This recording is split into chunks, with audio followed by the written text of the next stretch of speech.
Today we're going to be reviewing vanilla oud from the house of Maksim perfumes. I have a bunch of samples all from this house, and I tested it earlier because someone asked me about what my thoughts are, so I thought why not go with it while my thoughts are fresh. So I tested it earlier on my skin, but just to refresh myself. Wow, this is such a beautiful perfume for, I want to say this is for anyone who really loves oud, but also for folks who want to get into oud but are worried about strong Indian oud. Why? Because there's no Indian oud in this. There are multiple different types of oud in this: Strat oud, Cambodian oud, I think Peruvian oud as well. But I'll tell you what the impression I get when I spray. So right off the bat, I get a minty, slightly fresh, green, balmy effect. That is the entire profile of this perfume, from what you actually feel, regardless of the notes in there, right? So there's a beautiful sort of balmy effect. You know what balm means, right? That stuff that you apply on yourself.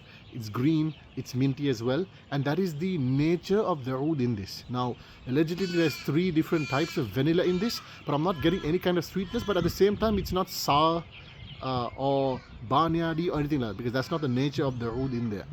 This is so beautiful, and and right up front there are a few notes that give it like a fresh tinge as well. There's bergamot, there's pink pepper, there's actual pepper in there, but you don't really feel any of those because they're all well blended with those green, balmy, herbal, green, balmy, minty notes, and resinous notes as well. And as time passes, those top notes give way to just the rest of those green, balmy, minty, deep resinous notes. So it's a fantastic oud based perfume, and one of the many that I look to possibly purchase in the future, and I'm definitely going to add this to my list of favorites. It's very rare that a perfume gets added to my list of favorites, because they have to check a lot of boxes, and this one is good for anyone who wants to get into oud, or someone who's already into oud who wants to get their next best artisanal piece as well. Obviously it's very expensive. I think it's 350 US. So definitely good to sample this entire series before you try any. But yeah, this is what I get. There are flowery notes in there as well, Lang Lang and Jasmine Sambac. But like I said, I don't get any of those. I guess they're overpowered by the oud scent, or they slightly perhaps sweeten it, but not enough for those notes to come out. They're all very well blended, so you can't feel them. So yeah, performance wise they do quite well as well. I mean, natural perfumes don't do as good as synthetic perfumes, so don't expect it to be very, very long lasting, and each person's skin is different. So for me it lasted at least a few hours before it became a skin scent.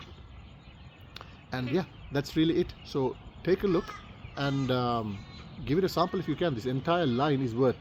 By the way, the perfumer Maksim is the son of the famous perfumer Dmitry Botnikov, who has his own line of perfumes called Botnikov perfumes as well. So that is an interesting thing, and he used to create some of the perfumes while Dmitry Botnikov was sick as well.